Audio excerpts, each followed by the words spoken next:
Let's hop in. Hello, everybody, and welcome back to Dicelocke. How are my favorite players in the world doing today?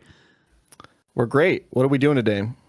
Well, you are headed off to go see Saffron Dawn, the setting sun who lives up by the old volcano, because you three heroes, brave towmen, potential leaders of the future, can't decide if there's a problem that you should do anything about. So you need to go ask some old man up on a mountain how to live your lives and what to do, because you have no ambition or drive or motivation, or just completely beholden to NPCs to tell you what to do, right? True. That's exactly what's going on. The story is about us growing into the leaders that we are meant to be. We are young and inexperienced after all. So That's right. Yes, rejection of the call is actually a very common trope, followed by you cannot escape the call. The call is coming for you, and if you try to escape, it'll only get worse. So I'm actually happy with whichever way we go, but I do want to stir you up and light a little fire under your feet to see what you do. I like the pressure. It helps bring out new ideas. So if I seem to be overbearing and mocking, know that it's a strategy to drive you to do something fun. I assume that every single thing that you say in your role as a DM is meant to guide me on my way as a player. So I just that's always how I. I remember very specifically there was one campaign where I forget who it was. Was this when Nick was with Destiny and Mootin and them? But I don't remember. But there was like a side thing in a dungeon, right? And everyone was gonna like move on, and then you sort of just taunted them a little bit, just a little bit, like hinting at like what could be there, and then Nick's just like, "All right, we're going in," and you're just like, "It's too easy. It's too easy." Yeah, I do like. Listen, after the Tides of Death wipe, I'm always heeding any call for Koibu to tell me that something's dangerous. So I learned a lot that day. Yeah, life is dangerous. You got One to of my watch out for favorite the things to do is doors. sometimes to play a little bit of reckless characters where because I was trying to sort of get into the head of the character as opposed to like the player meta knowledge, right? That's like the best way to do it, I think. And sometimes like in the back of my mind, I'll just be like, this is such a fucking terrible idea, as my character's just in there, just Mm-hmm. It's one of the greatest moments. All right, party. All right. We're going to take a couple of days of adventuring, journeying up this central valley, up towards the mountains. We're going to go talk to Saffron Dawn, if we can find them, the setting sun. And before we get there, let's just ease ourselves back into this game, because there's some information about the world around you that you should have. That your characters would know.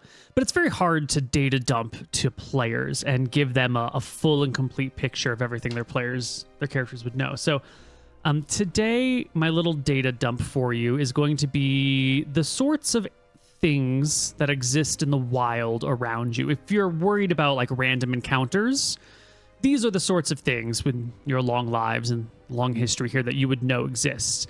So there are normal creatures that can be dangerous, like tigers, and there are more giant versions, like giant toads, giant frogs, giant ants, giant mosquitoes that can be found around. But there's also proper monsters out here. There are displacer beasts, shambling mounds, which are sort of like intelligent plants that you don't really recognize are a plant until like they're on top of you. And you would know that they have a resistance to lightning.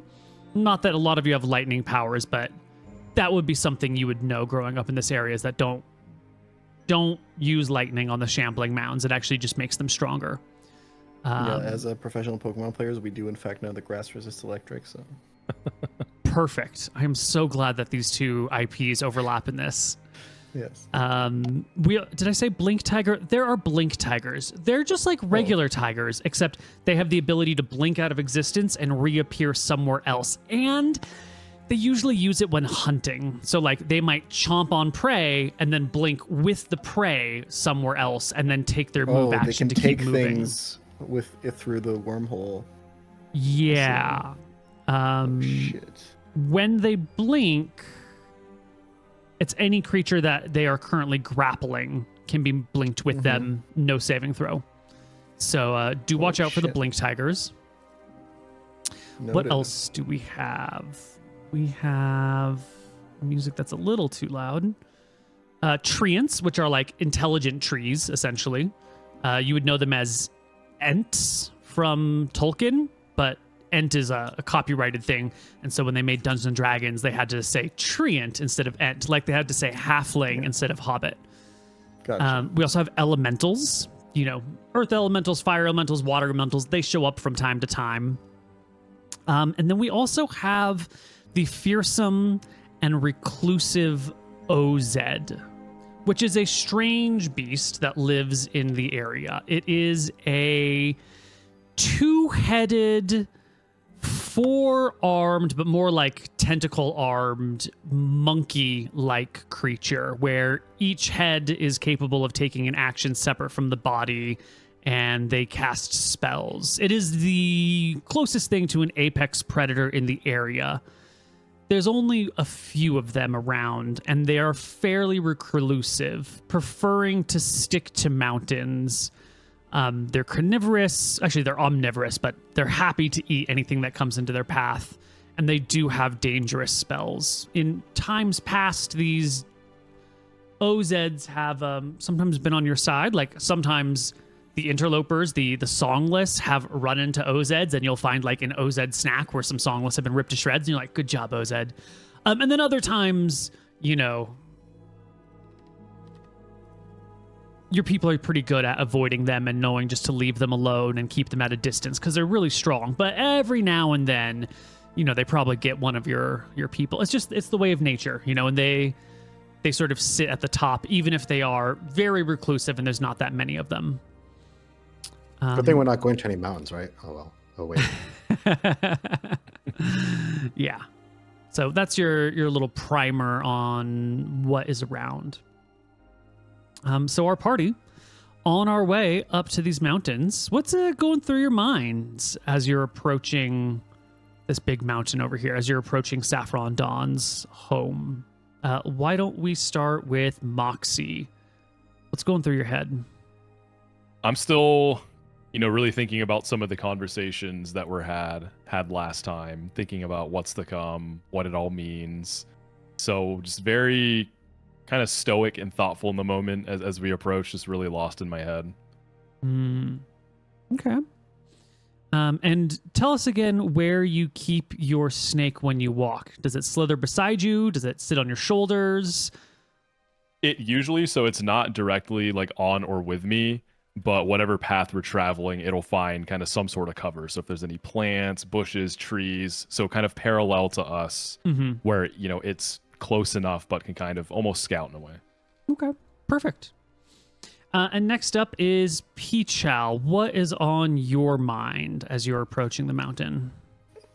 I think Alabaster is extremely confused. I think this is the first time that his beliefs have been truly challenged, and I think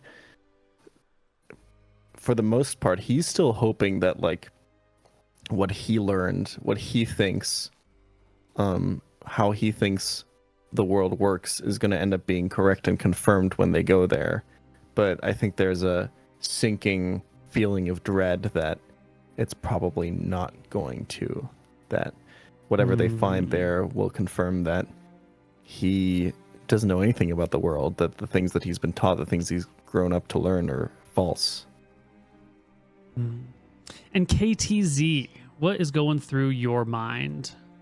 So after the last sessions, Gray is sort of the last session was Gray coming to terms with the fact that he's not as hard as he thought he was. He's still a little bit inexperienced. He was sort of focused on the song list, but the events have made him believe that they certainly have some sort of plan. The trap to capture the elk, and the fact that the elk, you remember that they had the elk and they set up a trap with the elk. The song lists clearly intend to capture Atonement. Which means that in his mind, he's like, why would they do that now? Like they clearly have some grand design. And he feels that a change has to happen. That their ultimate goal right now, as they're sort of thinking, he's like sort of planning, like, what are they doing, right? His idea right now, and he'll share this with the party and characters when we get there. probably after we talk with the what was their name, the former Sun and Moon. But his idea is that it's going to fall on them to convince the Tomen to change, and he sees his two party members, they're opposing sort of like things as sort of like a catalyst for that. He has this strange feeling that especially since they were blessed, it was a Malgus not Malgus god,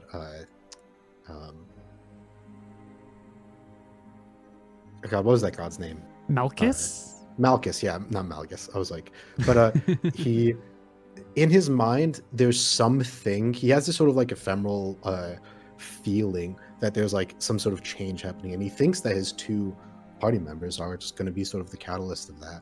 And he thinks that we're going to go there, we're going to find out what we learned, but ultimately we have to find a way to convince our people that we have to act. The songless are clearly trying to capture us, and he thinks they want to do something. So right now we need information, but he has sort of like a vague goal in the distance, but we need more info for now. Mm-hmm. Okay.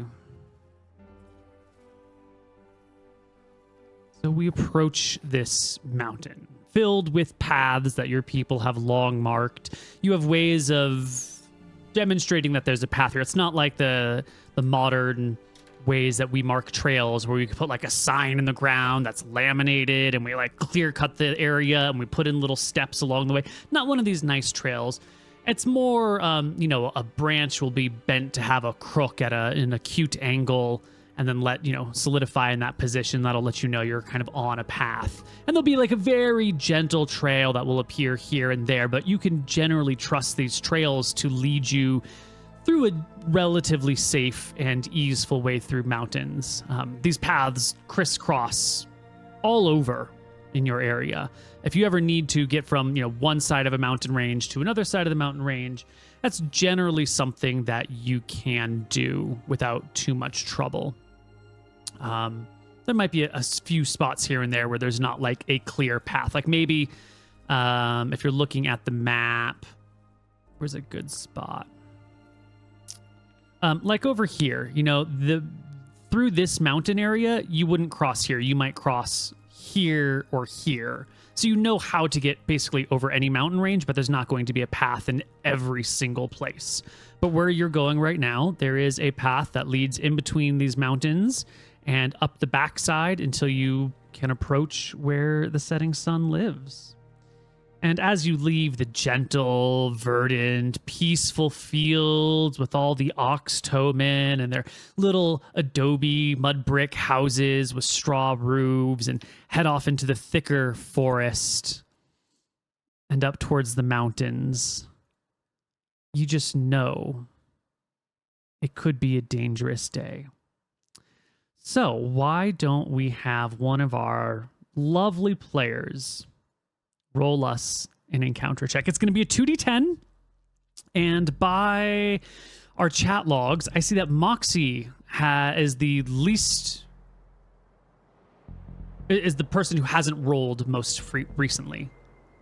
So all right, let's give it a go. So 2d10. Yes. 7. Now, generally speaking, on encounter tables, this isn't always true, but generally speaking, the lower numbers are a little bit more gentle and the higher numbers are a little more have potential for more danger.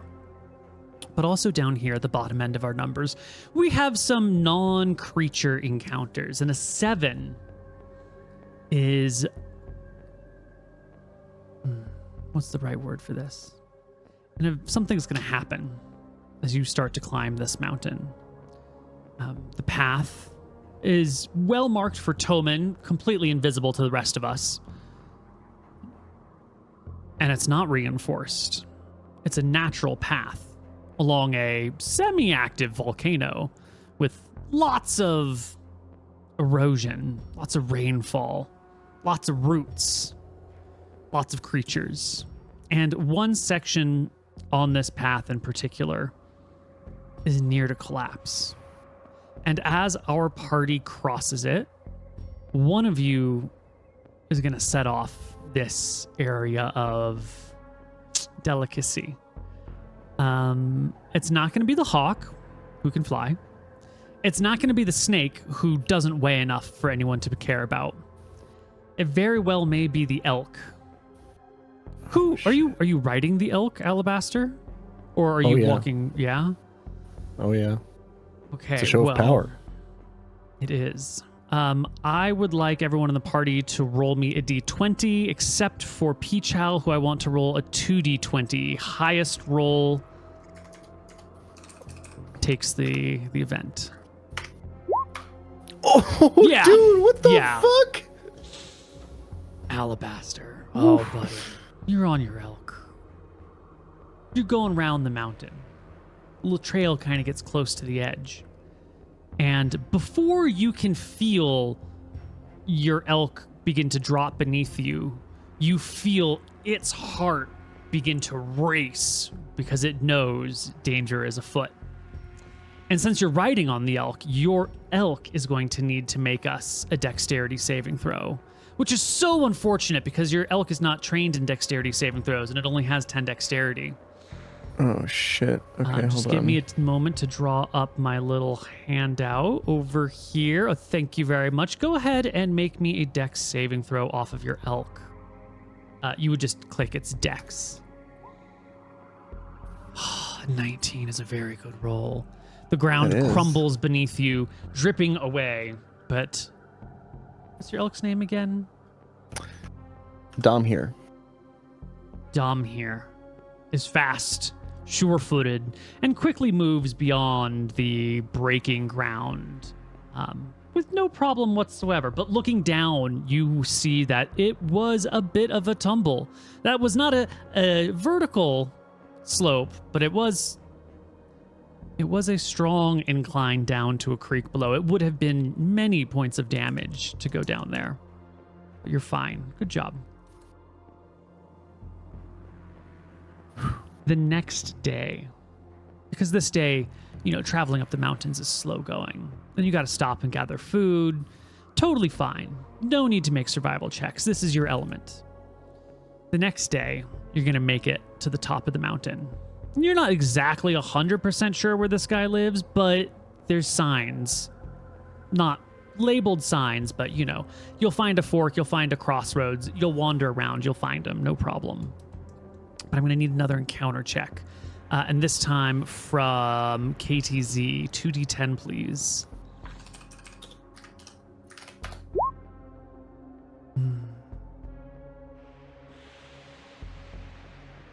D, 14.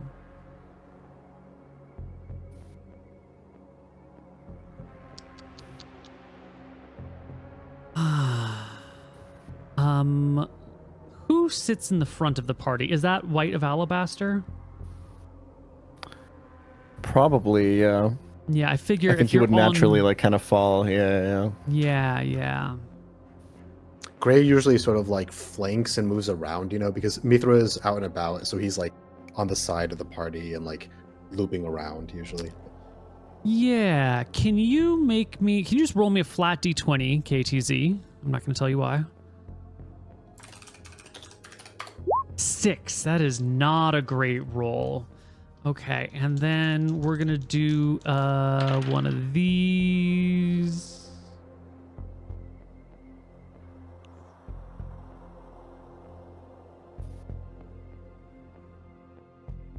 Okay, and I need... What is the passive perception of our humanoid player characters?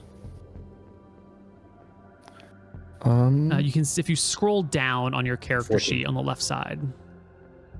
What'd you say? I have 14. Ooh. Hawk also has 14. Mm-hmm. I have 12. Iskar, what's your passive perception? It's on your character sheet if you scroll down below all of your stats. Be a big box. Oh, 12. I was looking at the wrong one. I was like, there's no way it's 2. Yeah, 12. 12. Okay, 2 12s and a 14. Well, 14 is the magic number here. And Gray of Morning Mist, you might be walking behind White of Alabaster and Dom here, the big elk. And Mithra is up in the sky with excellent perception. But the creature that is lurking near the path is not visible from way up high. It's a Displacer beast, which you spot out of the corner of your eye from maybe 150 feet away. Not too terribly far. That's still close enough for them to get you. Now, those of you who've never heard of a Displacer beast, our players know about it, so I'm just going to fill in everybody else on what this creature is. Here it is on the map. It's a lot like a panther, except it has 6 legs, these large, prehensile, they're almost like tails that come off of its shoulder blades, except they end in these large spiky pads. It's an ambush predator, sort of like a tiger or a jaguar or a panther. But they call them Displacer beasts because when you see them, you're not really seeing them. They have an illusion that shifts their visible presence up to 2 meters, 10 feet away, something like that. And you're never really certain where they are, but they're not usually where you think they are. Now, if you hit them, if you begin to interact with the actual Displacer beast, the illusion will temporarily be disrupted before reappearing again. But that means whenever they attack you, they have advantage on their attacks. And whenever you attack them, you have disadvantage on your attacks because you don't really know where they are.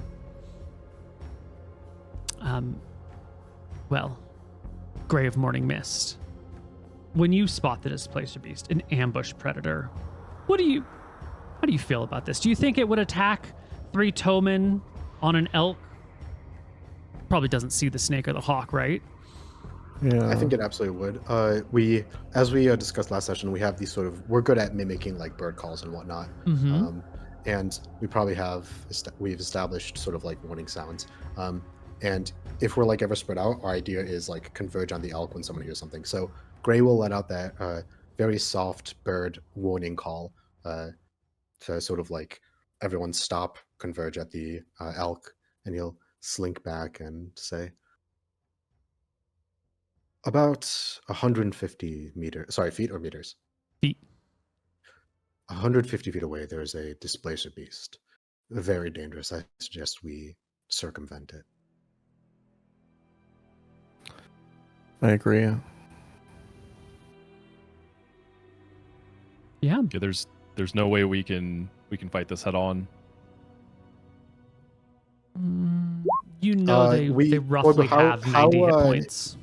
In character, how aware are we of how dangerous they are? You're aware that they have, 13 AC and somewhere around 90 hit points. Yeah, we're aware plus that 6 to they're hit. Probably a little bit beyond us. Yeah. And Gray will say, as we are now, it is a threat beyond us. We should circumvent it and continue onwards. They're dangerous. Best to walk past them.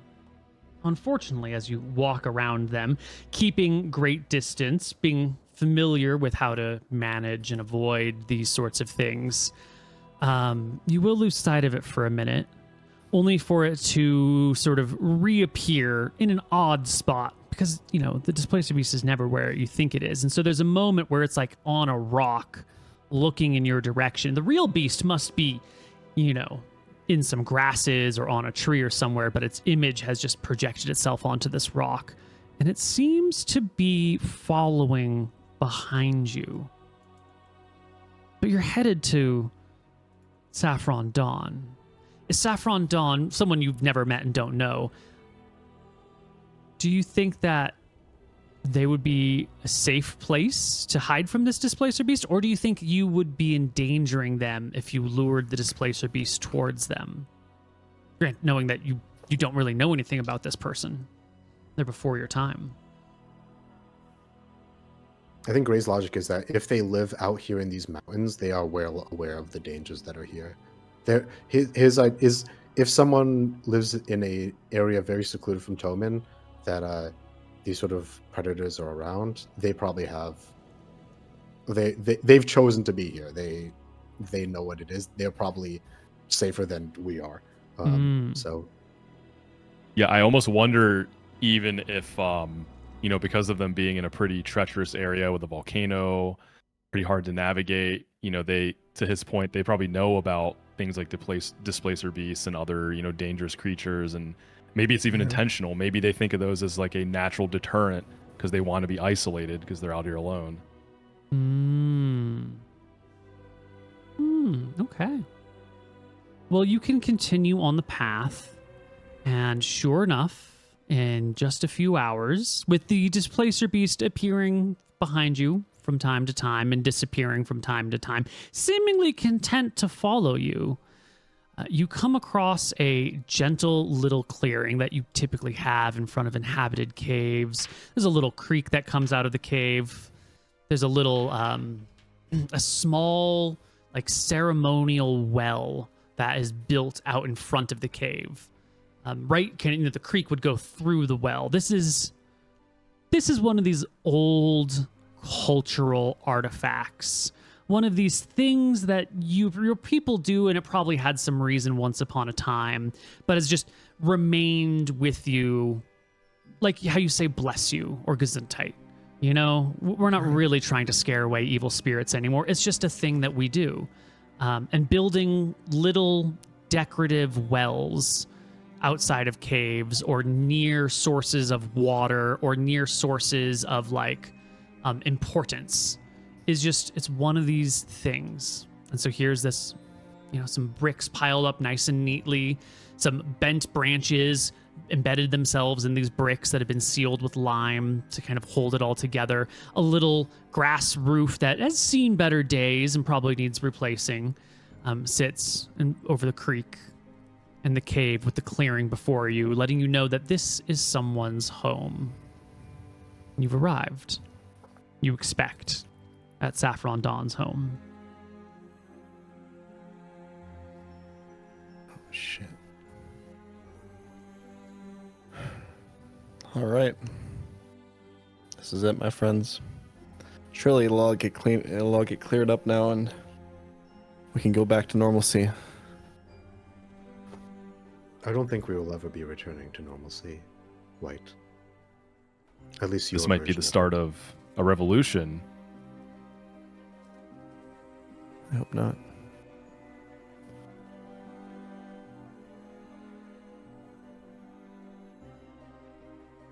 Shall we? Let's do it. It's time.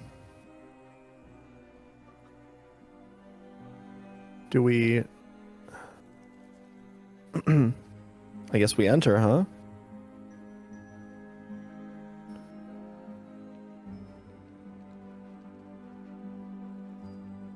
Do you enter? I wasn't sure if that was you talking to each other or you saying you were entering. Lead the way. We will. Yeah. Alabaster will lead the way. I didn't quite get it. Is there a door? No, it's a cave. There's no door. Yeah. There's no actual entrance. So I guess we march inwards. Does it just immediately go dark in there? The sun allows a little bit of light to reflect in. You've been in caves, I'm sure. You can see the first, 20 to 100 feet, depending on the opening. And this is not a grand opening, but you could walk in. All right. I lead the way, and as things get darker, I just can't. Light is just one of the spells I can cast whenever I want, however I want, right? It's one of your cantrips, right? Yep. Then you can cast it whenever you want, as often as you want, as long as you abide by the rules. Right, and this is on an object, right? I think you can also cast it into open space. Probably either Gotcha. one. Let's just toss it in here so you can see. Oh yeah, you touch one object, and then it sheds light. Cool. I light up my obsidian dagger and hold it up like a torch. Perfect. It doesn't take too long for the three of you. You leave your beasts inside or outside? Important. If there's enough space for an elk to fit through, I would prefer to take him. Yeah, there's space. There's like a big clearing outside where you can leave your creatures if you'd like to, but the cave is large enough for the elk to walk beside you. You probably couldn't ride it in, and that would be a little rude anyway. Yeah, so Yeah, you yeah, all exactly. walk in, and from within the cave, you hear the old voice of an elderly Toman saying, "Why, hello. I don't often get visitors up here." I think Alabaster is pretty taken aback by the whole situation. He's starting to get pretty scared. This is very outside of his comfort zone. He's trying to keep like a strong demeanor, but I think he's taking more of a back seat when it comes to talking here. I think he's actually just going to wait for the others to say something here. Yeah, I think Iskar's been, on the trip here a little quiet, a little thoughtful, just kind of reflecting on everything we talked about, and Iskar still believes that this is maybe that chance for that revolution that he thinks needs to happen in the Toman society. But I think Iskar kind of approaches him because he's a little anxious to get more answers, to learn more information. So I think he starts having the conversation with him. Yeah. As you move forward, the light falls upon just this frail, thin old Toman. He's got to be like half a millennia old or something. He's got you ever seen like a really old person who's essentially just like a thin little bone with skin dangling off of them? You know, that like, I am wasting away up here sort of vibe. And they're seated cross-legged on some old hay mats that have been sort of woven together a little bit and clearly in need of replacement. Looking out of the cave mouth in your direction, the cave mouth does look southward over the valley. It's kind of southeastish. It has a really good view over all of Toman society. And they just sit there quietly, peacefully, looking at you, waiting for you to speak or act. I think Alabaster is going to go through like niceties, just going like I hope you don't mind us coming to your home like this. You've made a beautiful abode, and it truly is blessed by Illumis. She looks down on you in grace. And he's like trying to juggle these ideas of like he's really trying to get something out of this. He also like has learned to like respect his elders very much, right? So he's like in this like very messy situation where he doesn't really know how to approach or how to go. He's kind of looking for like reassurance from the guy. We were hoping to ask you some questions and gain some wisdom from someone who's been around as long as you have.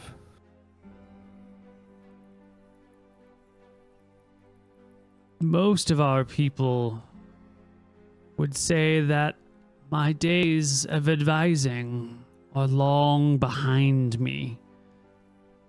I am a setting sun. My service is over. Yet you seek me out? Riders of elk? Petters of snake? Feathered friends? If I may, if the story of our people has taught us anything, if Illumis has taught our people anything, it's that when a sun sets, sometimes that's when it's the most powerful, that's when it's the most impactful, and that's when it can lead a way where nobody else might be able to see one. Isn't that right? He shrugs slightly, as if, this isn't all that compelling to him. Perhaps. Or perhaps I'm just old and addled and spinning my own stories that are no longer appropriate for our new generations. Well, I think the stories of the old and the stories of the past are the most powerful, and I think they're what us young ones should listen to. the most. So I really hope that your stories and your advice, even though I hope we're not bothering you by asking you for it, but I really hope that you can help us find back to those times when You with the hawk. those stories would have been true. He looks over to KTZ's character. What did you say? Gray sort of had set a reassuring hand on White's shoulders. He started to speak, but as he looks at him, he looks back towards the setting sun. And he says, "We thought perhaps that a perspective that knows our people yet has some distance from them now might aid us. We worry that there is a time of change upon us, and we find ourselves struggling to know what it is we must do. We believe that the Songless are attempting to now capture our people, that they are preparing for something. They kidnapped an elk and we aided in its recovery, but there was a trap set. When we relayed this to White's noble father, they understandably held to the fact that we are safe within our valleys and the barriers. But I am not so sure. We, the three of us, what we've seen, we think that a time of great change is upon us, and in order to know how to move into the future, we perhaps need to understand the past better.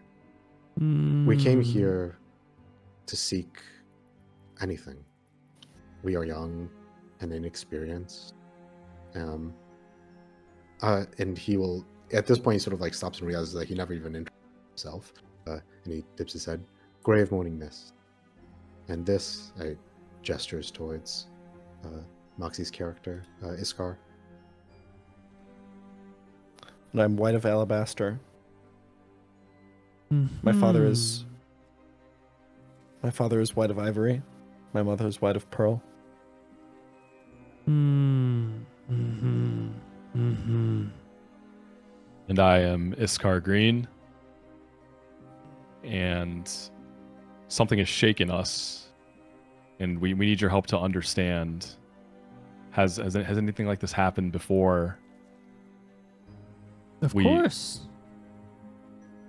I suppose we're seeking your help. We have very different ideas about what's happening, Alabaster and I think we need you to maybe be our voice of reason and help us make sense of all of this. You're worried the Songless are encroaching, capturing, discovering that they pose a threat to us, that they may need to be dealt with in some way. You're not the first of our people to feel like this. You're definitely not the first of our people to act like this.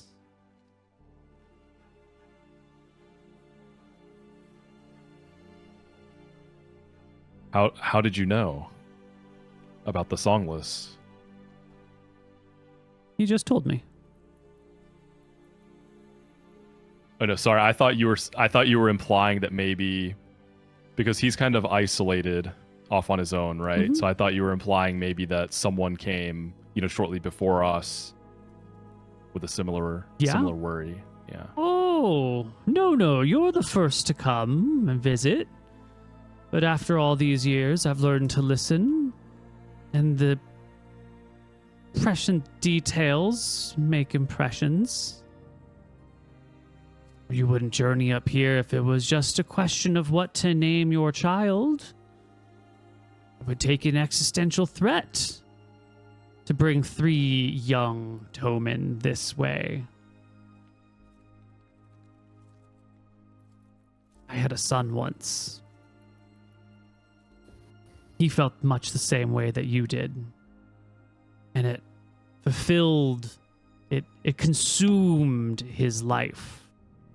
It drove him to terrible things.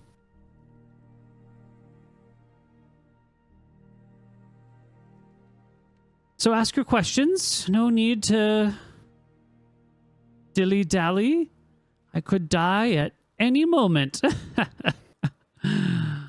Well, What do you want? Be direct. pray to Illumis that might not happen anytime soon. I just the sacred land. Yes, the sacred land. The land that keeps our people safe, the land that Illumis showed us all those years ago. Yes. It's safe, right? Yes. We're safe here Yes. from the Songless? Yes. And the magic hiding us. It'll keep us safe. They won't encroach further on our land. Those are two different questions. It will keep you safe. And they will encroach upon our land. How can we be safe if they start taking over more and more of it? How can we? You must come with me mentally. I want you to think not of you, white of alabaster, not Iskar green, not gray of morning mist. I want you to think of yourself as the spirit of our people, with a glorious 5,000-year history. Some say longer. If you asked our great ancestors what would happen to them, they would have thought that everything would stay much the same. And then as things begin to fade, slowly but surely, generation by generation, you ask them how things would be, they would say it's moving not in quite the right direction. And you come down to our people today, things are nice and stable, but they weren't always this way. There were better times, and there were worse times. The state we are in today is not the state we were in at the dawn of time, nor is it the state we will be in at the end of time. All things that begin must end. All things that go up must come down. Our people are safe. For now. Will they be safe in 5,000 more years? I don't know. Will they be safe in 100 more years? I don't know. But I know we are safe today. And I know the songless are coming. It may take 100 generations to get there. Or it may be tomorrow. But the sun will set for us one day. And the question is not, what do we do?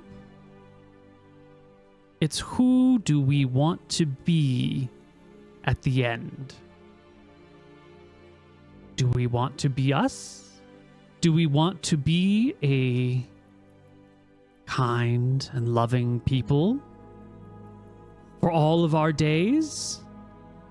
Or do we want to become something else so that we have more days? When you die, which you will, how do you want it to be?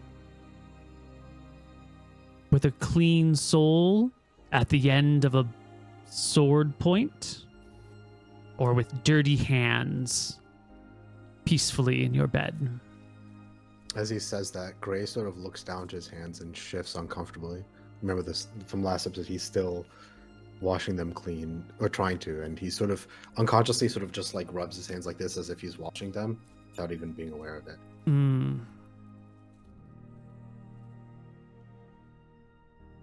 Now, has this old man answered your questions? I don't understand. Well, then you're stupid, and your father raised you poorly. Don't talk that way about my father. What do you know?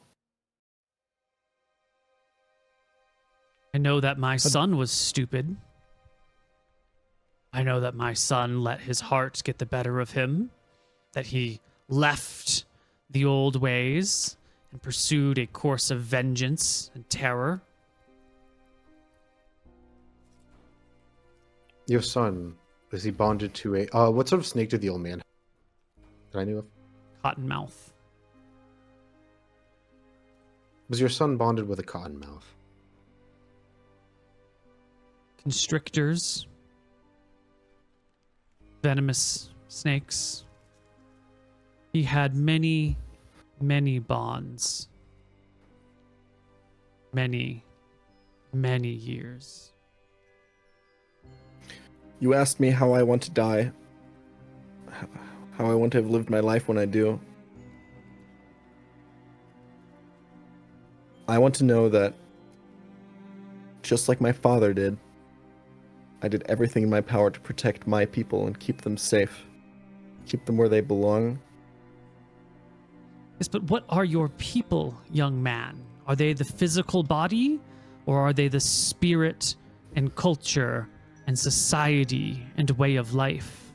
You can protect one and destroy the other, or you can let one die to save the other.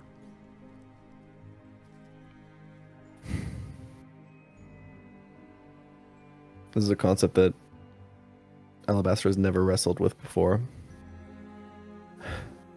All you do is talk in vagueness, and this was a waste of time. We should leave. He said it's safe, right? That the land is safe. What more do we need to know? Iskar kind of jumps up, before, as you're kind of implying you want to go and have everyone, get ready to leave. Iskar kind of jumps up and just says, "Wait.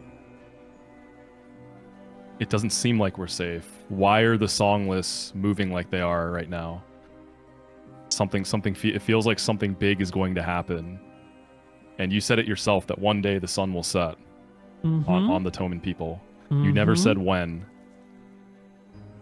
I couldn't know. Do you have any idea how we can figure out what they want? Why are they doing this?"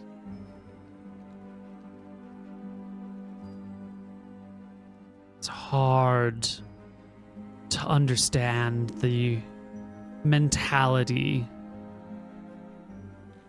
of these short-lived brutes. These beasts that have a dozen children, whose lives are measured in short decades, who don't seek to exist so much as seek to dominate. It's a different mentality, a different state. It's one our people struggle to comprehend. There's no real rhyme or reason why they hack down trees and rip the bones of the earth apart. There's no purpose to the games of slaughter they play, the wars amongst themselves, the exploitation of the world around them. It's just in their nature. Just as it is in our nature to bask in the sun, to feel the beasts, to stand up and help each other. It makes sense now. Anytime some manner of peace is achieved, even when those... Because there was a time where offerings would... At some point, right after a show of force from us, I remember, there was the offerings of meat or something.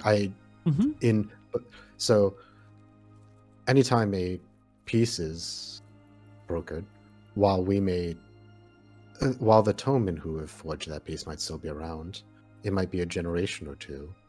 It is new Songless who do not know that peace, and they start their warring ways again.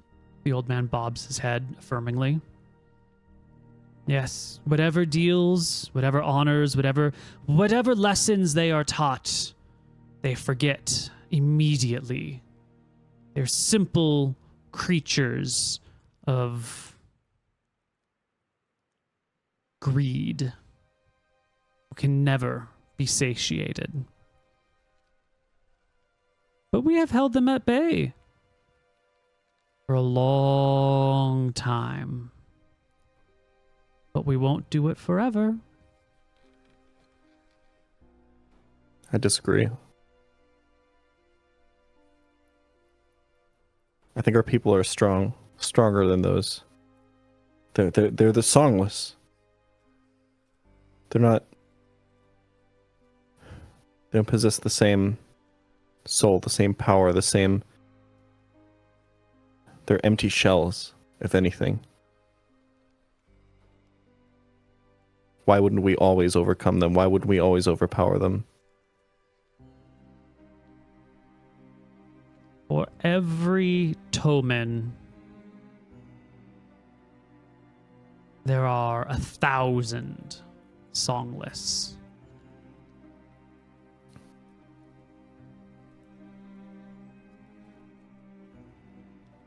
Then let them come. I can take 1,000. I'm sure he can take 1,000. I'm sure he can take 1,000. So you wish the body of the people to live and the soul of the people to die. That is a choice. It's a choice that your ancestors made. Choice your children will have to make.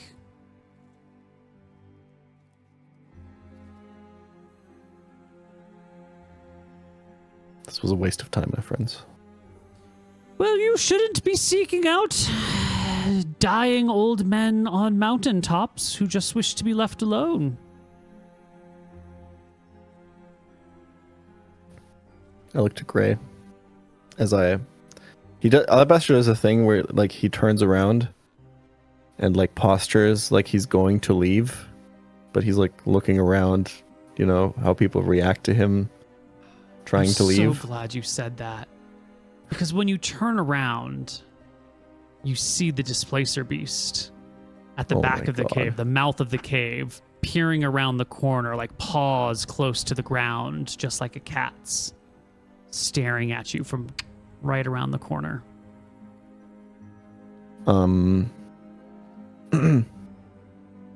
He immediately like ducks down, looks towards Dom here. I'm sure Dom here is picking up on the panic that Alabaster is feeling. Mm-hmm. Looks over and very quietly goes, Displacer beast. At the entrance of the cave.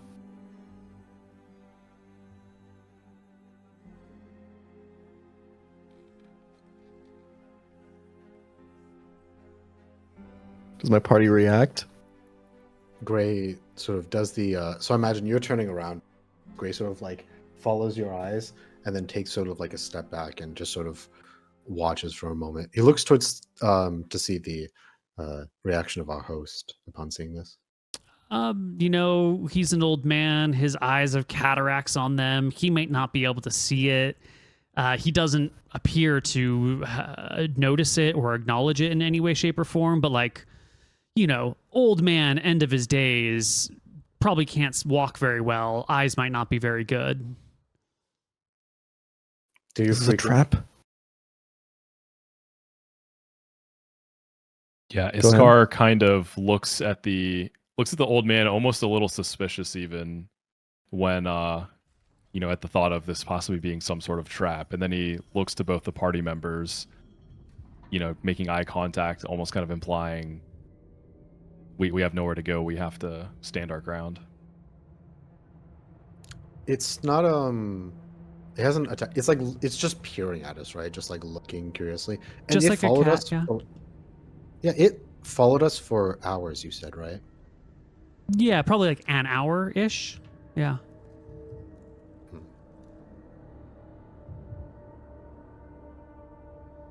Gray hasn't drawn his weapon, but he is sort of staring at it warily, curiously, as is the hawk. It's sort of on his shoulder, and they're both just watching it. unsure of what to make of this. His thought would be that it would have attacked them already if it intended to. Also, you can't be sure, especially since we're bonded. Oh, interesting thought, actually. Could you move a little bit closer to your mic?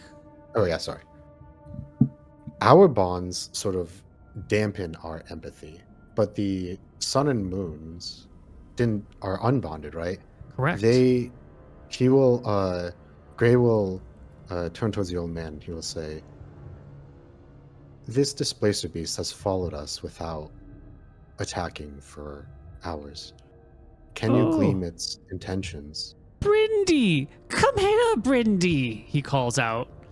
And the displacer beast sort of vanishes from its spot and then reappears maybe 15 feet behind it, outstanding outside of the cave as if it were just sitting in the middle of the road, and then begins to walk into the cave towards the old man. Past your creatures, although it does turn its head and look at the hawk specifically as it walks past. And then it comes up to the old man and, puts its head to the side and like rubs its, nuzzles the man in the shoulder, which knocks him backwards. The old man sort of giggles and laughs a little bit, puts an arm on the displacer beast's neck and helps, gets himself back and situated. Oh, how was your morning romp? No. I hope it was good.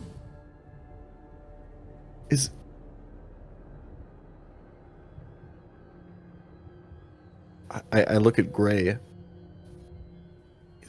Is he bonded to that beast? Gray has no idea. He shrugs. He's just looking. He's just watching this sort of like pretty wide-eyed because there would not be a Potoman who is bonded to a displaced beast. It might not even bonded. He might just be friendly with it. He says, "You should ask." Like this would like be unheard of, right? For Absolutely. us. Haven't heard of that in like 3,000 years. Gray will say, "Ask him."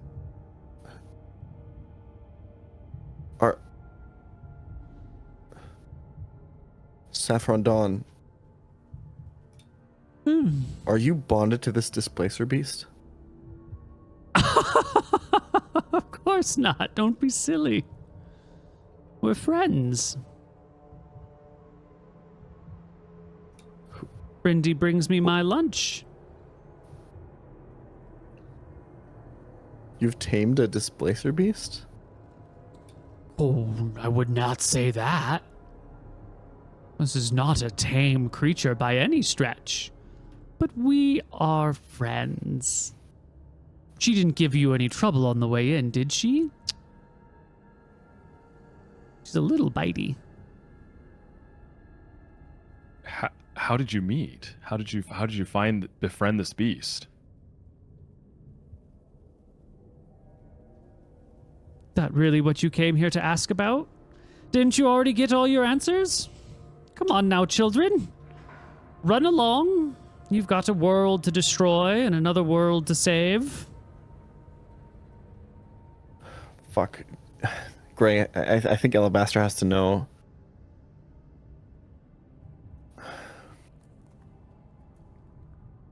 I think I want to try to stab the displacer beast in the foot and see if the old man reacts. Do you say this to him? No, like, no. Are you saying that to him in character, or I'm deliberating out of character right now. Cause okay, wait. When he says they're not bonded, can I do an insight check or whatever? Yeah. I want to know if he's lying. Sure, yeah, give me an insight check. I'm gonna roll it in secret. Tell me what your insight modifier is. Sorry, I'm still getting used to Gen 5. Of course. As he's doing that, when the displacer beast looked at Mithra, what emotion? I'm sorry, I didn't catch that. What'd you say? When the displacer beast looked at Mithra, what emotion did? So let me turn my mic up. That's probably. You're getting cut off at certain side. I think your input sensitivity in Discord is a little bit too. Okay, that's probably unsensitive. What it is. Let me fix that. Insensitive. Insensitive, right? Yeah. +2 on insight. Okay, Thank how you. is that? Am I still getting cut off? No, you're good. Should be good. Okay, good.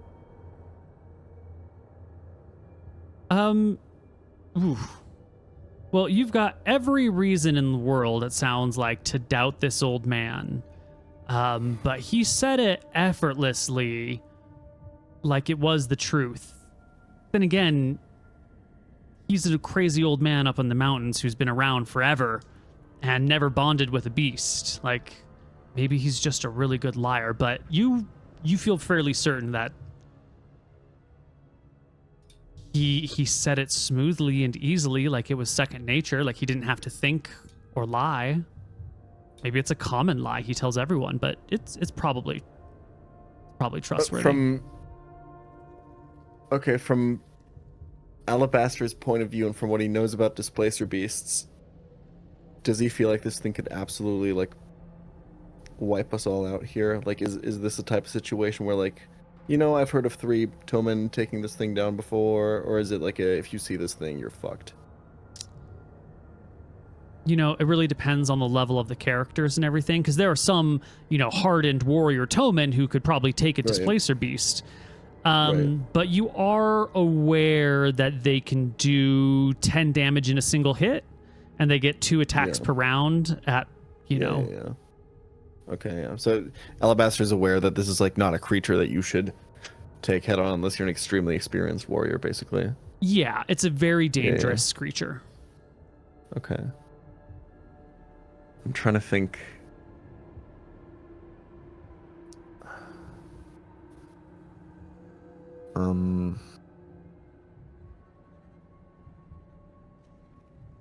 Hold on. I need to look at my spell list.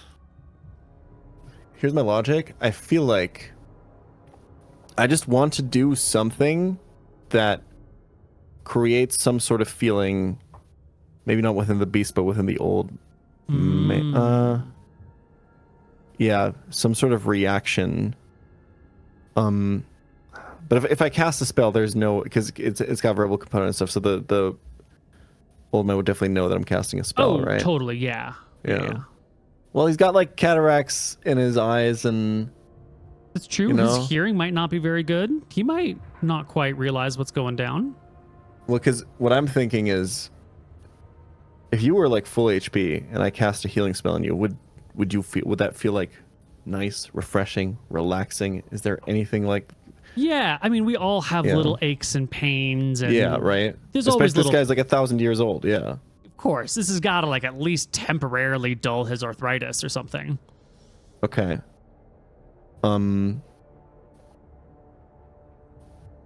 Okay, which way do I want to do this though? Because I need to understand how the bond works exactly. Okay, I want to try to cast, if possible, without the old man realizing, Healing Word on the old man, and see if I can get if there's any reaction from the beast. Like if he relaxes, does the beast as well? Anything like that. I want to try to do that. Healing Word is the ranged one, right? Yes, it is. Okay. Is that one of the spells that you have prepared, since you can only prepare so Yes. many? Okay. It's got a red dot in it. Excellent. Yeah, throw me a healing word. Perfect. 3 HP. There is, passing through the old man, like a very gentle spasm, and sort of like a as he like can relax his back just a little bit more, and he like takes on a slightly better slouch. Brindy, the tiger, is still just sort of like looking at Mithra. Doesn't Speaking seem of, to what is the react. emotion I got from Mithra as this is happening? Yeah. Mithra is very, I mean, birds' heartbeats are pretty fast to begin with, but it is an accelerated heartbeat. Mithra is keenly aware that someone who would love to eat him is right here, right now, staring him down. But he's got like his claws anchored into your shoulder for like support, for like, you know, I'm with my team, my claws are in my team, but that heart is racing. You're getting a lot of like anticipation, sort of I'm ready to fly at a moment's notice. Gray will sort of stare at this Displacer beast, sort of reach up and sort of, right under the beak, sort of like Mhm. gently, reassuringly scratching Mithra. But he's just gonna keep his eyes on the Displacer beast, ensuring it doesn't try and get too hyphy. But he is. Our empathy isn't as strong as theirs, but he is sort of almost like the aura he's trying to project is like, this is part of our pack. Like this hawk is part of our pack. Don't you eat them? I totally get it. Yeah. Yeah. Well, it's been a few minutes that everyone's been standing in silence. You throw off a healing spell on the old man. He does seem to relax. He's probably aware what it was after the fact, Yeah. The tiger didn't seem to respond at all. Yeah. I'm sorry, the Displacer beast didn't seem to respond at all. And now you're just sort of standing awkwardly in someone else's cave. Gray will reach forward and put a hand on Alabaster's shoulder, and say, "We have learned much, and we have intruded upon your time. I think we need time to consider and understand your words, but you have been most helpful. Thank you." My pleasure. And remember, you have all the time left in the world. And I think with that, you leave. Step back out onto the mountainside. That little clearing with the creek and the decorative well that sits over it. Around what time of the day is it? It's probably early, very late morning, not quite noon. As we leave, how does the Displacer beast react to us leaving? It stays in the cave with the old man. If you throw a look over your shoulder, it sort of keeps watching Mithra as you move out into the area that's bright enough that you lose your dark vision, and can no longer make out the figures sitting in the shadows. Does Mithra eagerly fly into the air, well away from the Displacer beast as soon as we're out? I think Mithra stays very close on your shoulder. Okay. I think it's he is hanging with you. She is hanging right next to you. Yep. Teamwork here.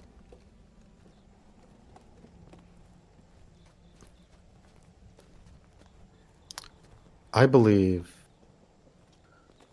that was a journey well worth making, despite what you may think, Alabaster. I agree. I'm glad that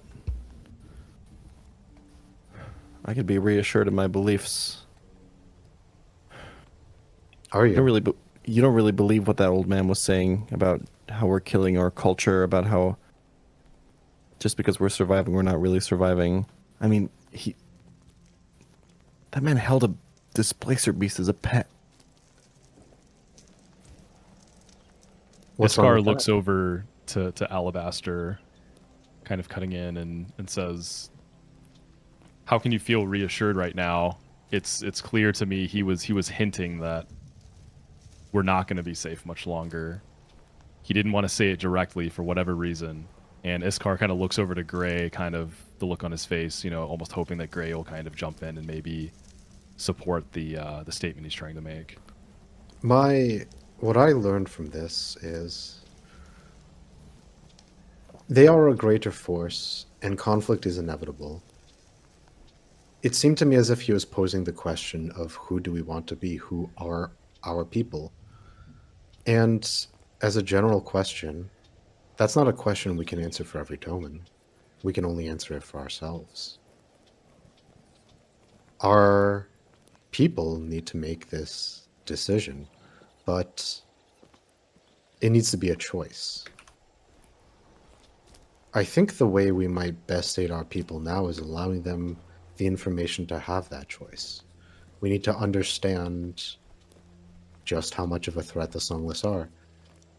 He says we have all the time in the world, but as he said, it could be tomorrow that they come for us. We need to know when that is. We need to know what is happening.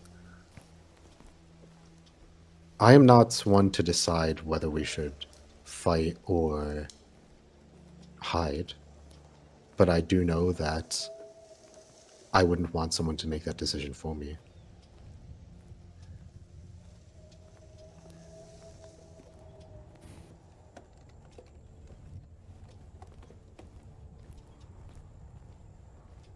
There's We definitely need to doubt know in more about the songless. I guess it can never hurt to learn more about your enemy, right?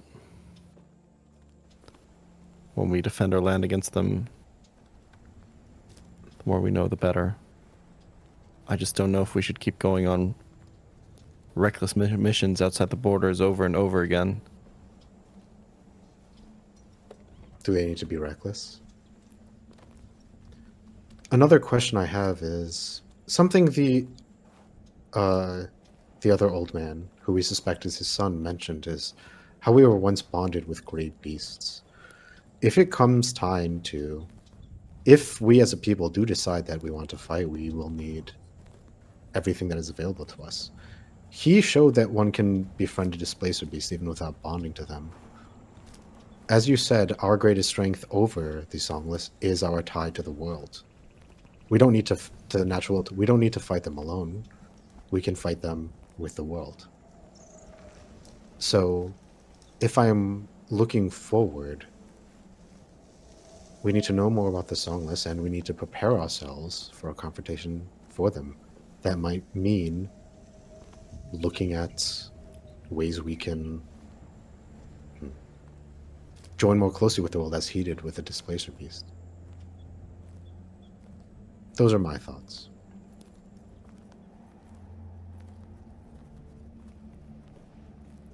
Iskar, how do you feel about this whole thing? So we've learned from the old man that you don't have to be bonded to a creature to befriend them, to work as a team with them. And that almost worries me, because who's to say the songless can't do that too? They can't bond, but what if the very nature that we harness for our lifestyles, for our society, what if they can do it too, just in a different way? We see it as them greeding on the land, plundering everything, but what if they have a different way to do it, to interact with it than us, and use it to their advantage?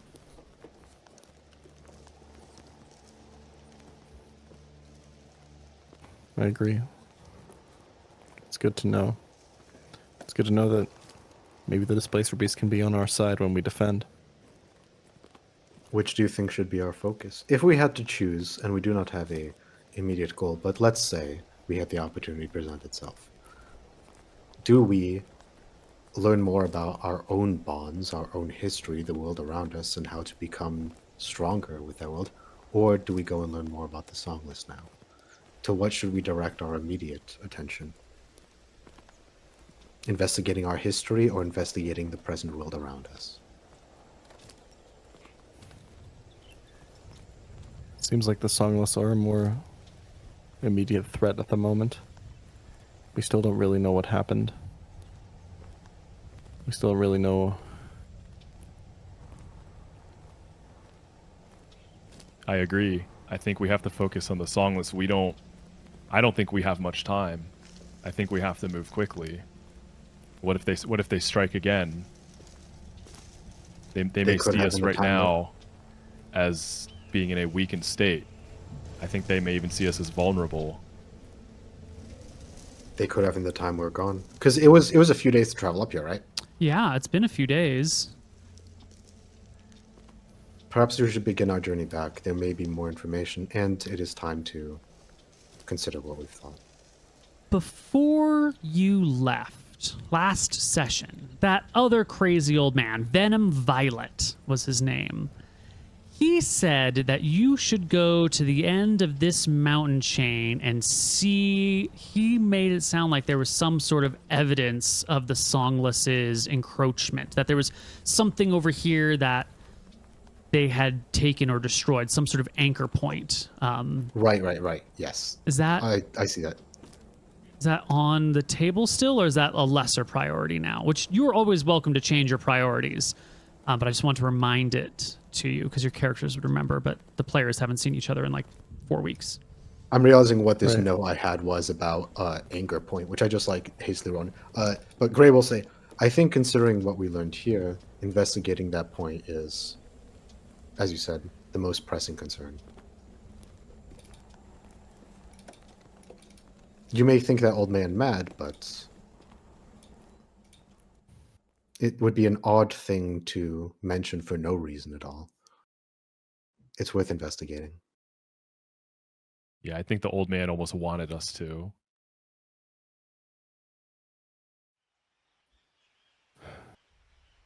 It definitely feels like it'll help us keep the people safe. So let's investigate.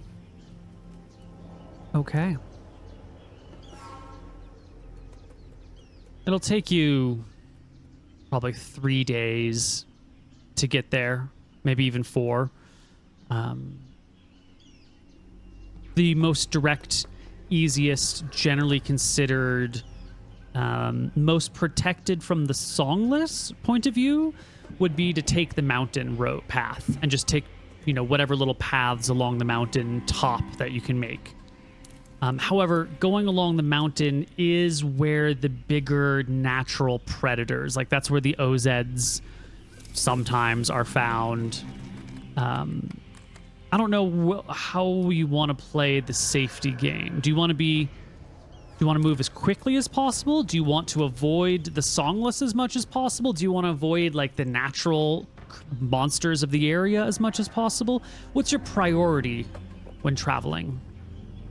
My argument would be that the natural predators here are more dangerous, and furthermore, if we run into the songless here, that already tells us something. Running into a songless party like this deep inside is something we are, and also we are more comfortable we're more likely to be ambushed by a natural predator here than we are the songless. I think we're safer taking the risk with the songless here than with the natural predators. Makes sense. And the last songless that you had run into were on the opposite side of all of this mountain stuff. So, like, if you run into one of them, they must have either traveled hundreds and hundreds of miles in just a few days, or, it's just a different group of songless that are completely unrelated. Maybe even peaceful and nice. Furthermore, we know that they tend to travel along the rivers too, and there's no river here. Yeah. All right. We need a more thought out plan. We can't just run into a group of songless and just expect to learn something. We don't speak their language. We don't understand. Our goal isn't to run into the songless. Our goal is to find this anchor point. But we are taking the path where we're more likely to encounter. We're taking the safer path from natural predators. Is Gray's argument is that the songless are less of a threat to us here than, like, for example, an OZ or another Displacer beast. Right. Yeah.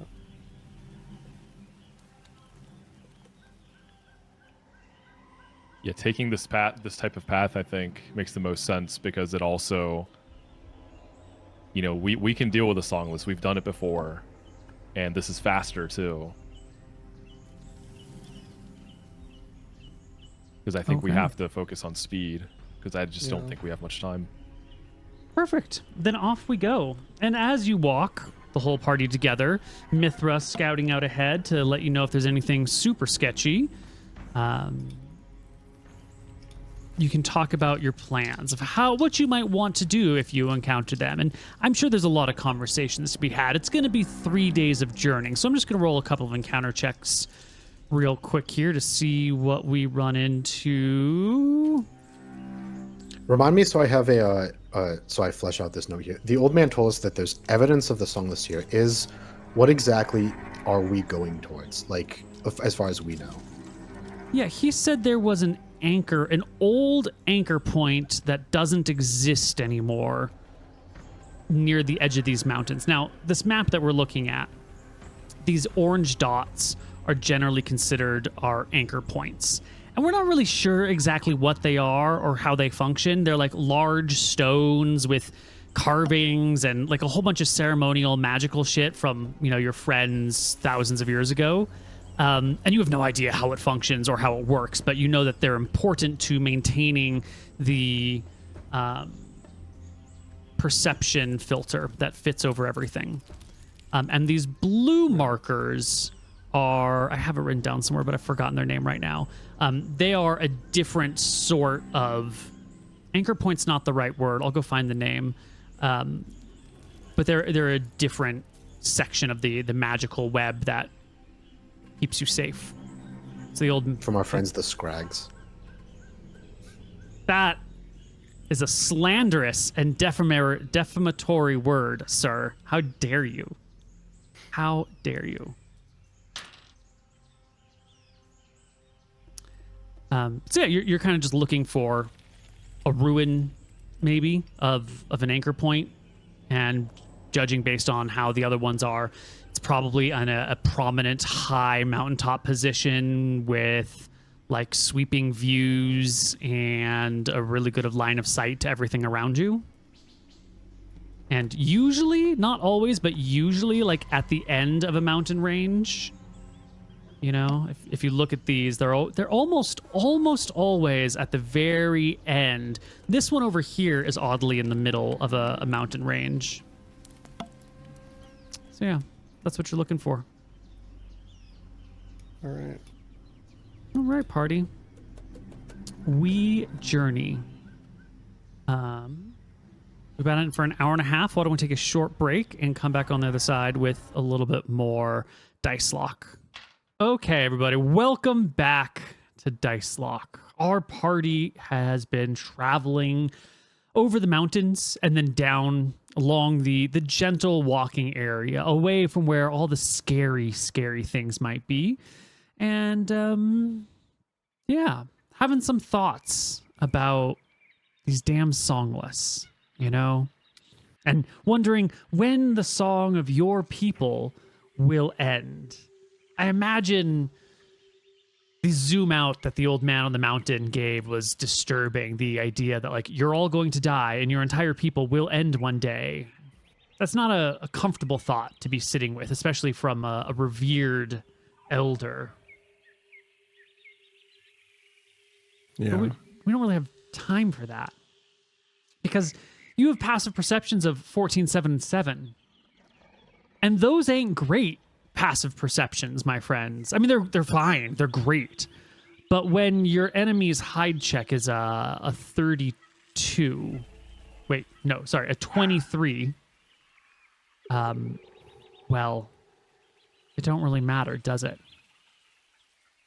You are ambushed by one of these large predators, a giant spider, one of these carnivorous creatures that, you know, usually if you just let them take one thing, you know, that's all. They're just looking for a meal. They're not here to wipe you out. They're just hungry.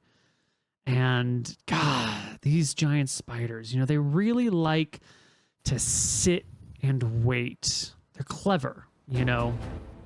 They dig little holes, they crawl in those holes, and then they pull stuff over them so they sit underground with just their eyes able to peer out. They're really hard to see. You won't notice them until they're on top of you. And that's exactly where they are today. Here is our battlefield.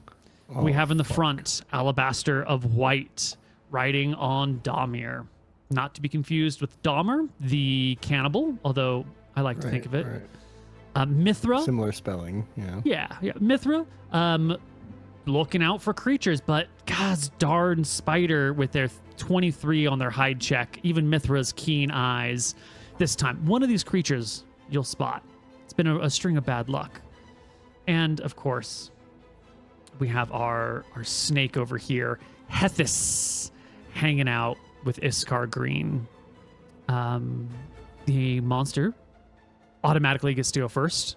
And then we're going to roll initiative for the following round.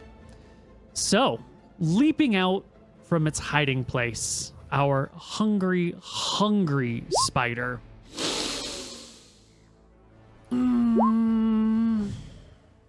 Yeah, I really think that they're probably going to ignore the elk rider. And I think they're probably going to be leaping out at the Wise back of the choice. pack.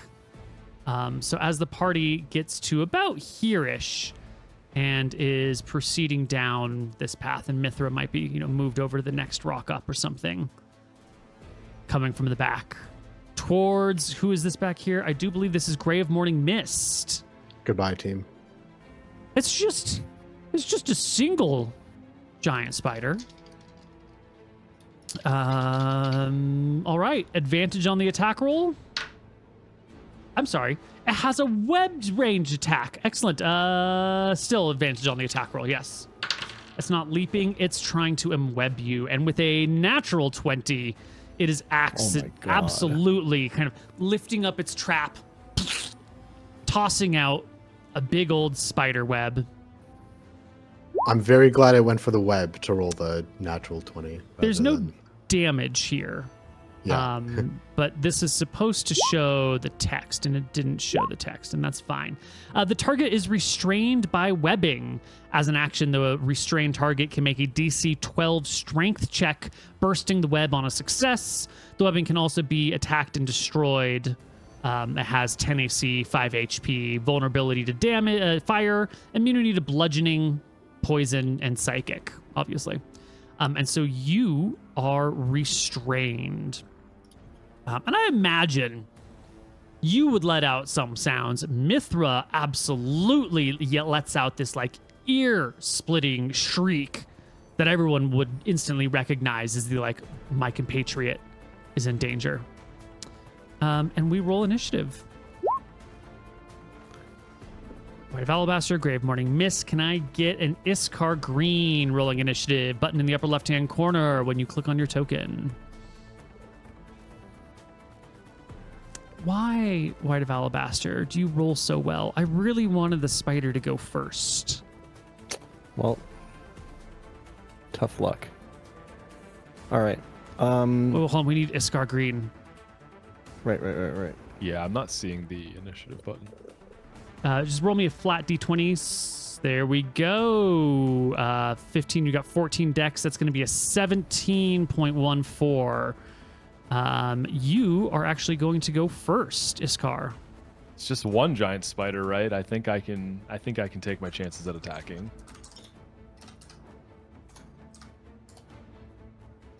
Yeah, I think I'm gonna try to attack with my dagger. Excellent.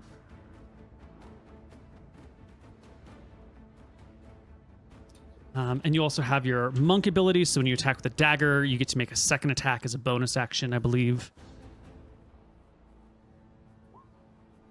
Natural 1. Oh, it's a terrible blow. You come right up to the creature. You go to stab it, but its legs, pull back. It rears up a little bit. It drops the trap back down on its head momentarily. And, you do get a martial arts attack as a bonus action, right? That's a thing, Mr. Monk. I thought so. A punch or kick of your choice. The unarmed strike. Yeah, when you use the attack action with a monk weapon, you can make one unarmed strike as a bonus action. Perfect. Yeah. It'll be the same attack roll and damage roll as your dagger. So you can just go ahead and roll dagger again if you want. A 6, incrementally better, but still completely worthless. What about Hithis?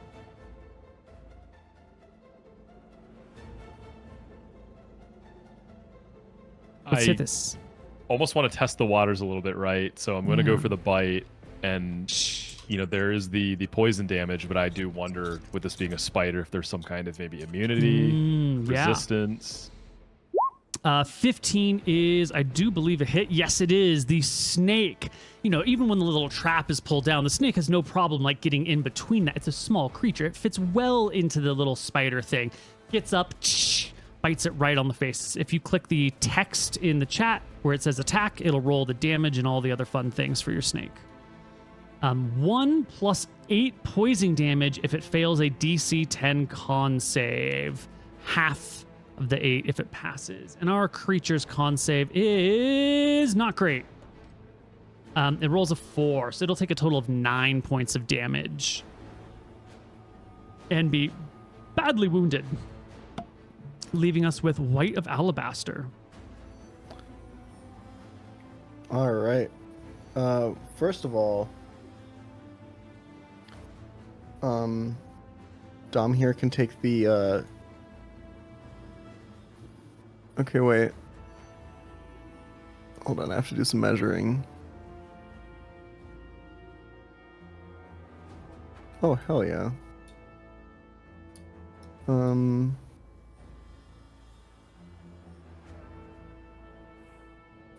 If I have Dom here move up here and do the ram action, he gets the charge bonus, right?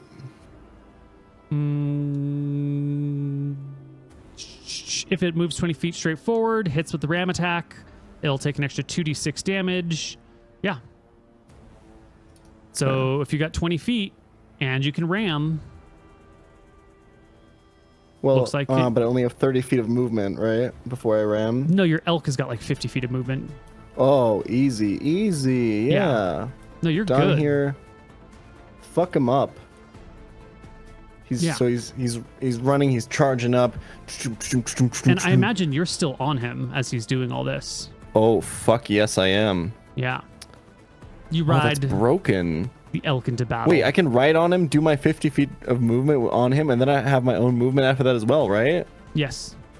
Oh, that's so good. Holy shit. Okay. Yeah. So ram him. Yep. Roll to ram hit. attack. Oh, Wait. 23 is beautiful.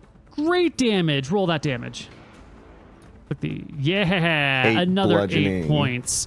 Now, that means, since you've done the blah, blah, blah, blah, blah, why don't you drop the charge from its character sheet into chat?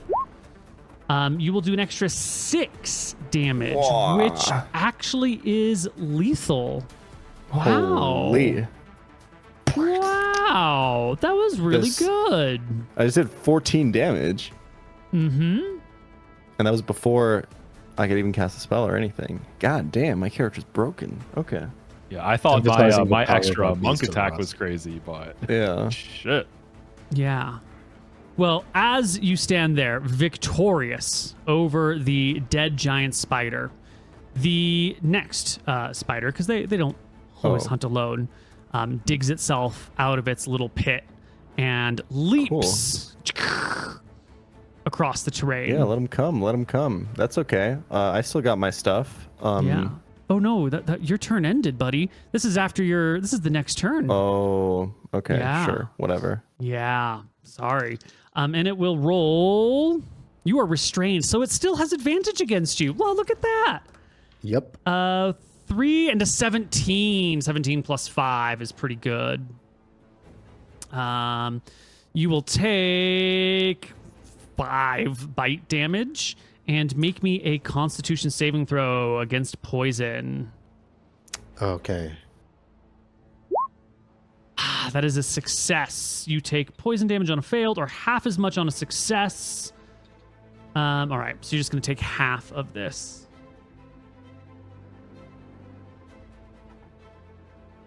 What is this? This is 9 damage divided by 2 rounded down is 4. -3. Oh, unconscious. It is your turn, Grave Morning Mist. It is immediately death saving throw time. Don't roll a 1. I got a DM saying success 1 of 3. So I think you rolled it. Yeah, I did. Okay. It automatically did on my sheet for me. Perfect. It DM'd it to me though. That's fine. It's fine if it's not public. You and I both know you succeeded.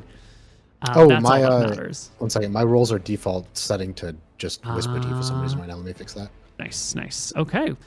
Iskar Green, you rolled a 1, then you rolled a 2, and then your snake delivered a semi-lethal blow to the spider, and now there's one right behind you. I'm feeling the need for redemption after, I had to get carried by my snake there. So we're gonna dagger. 14's a hit.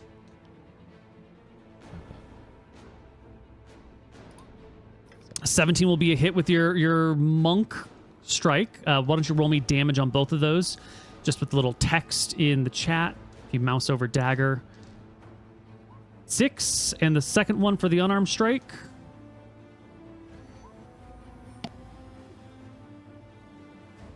Do you get skill bonus to unarmed strikes?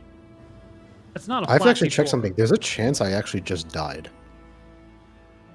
Why?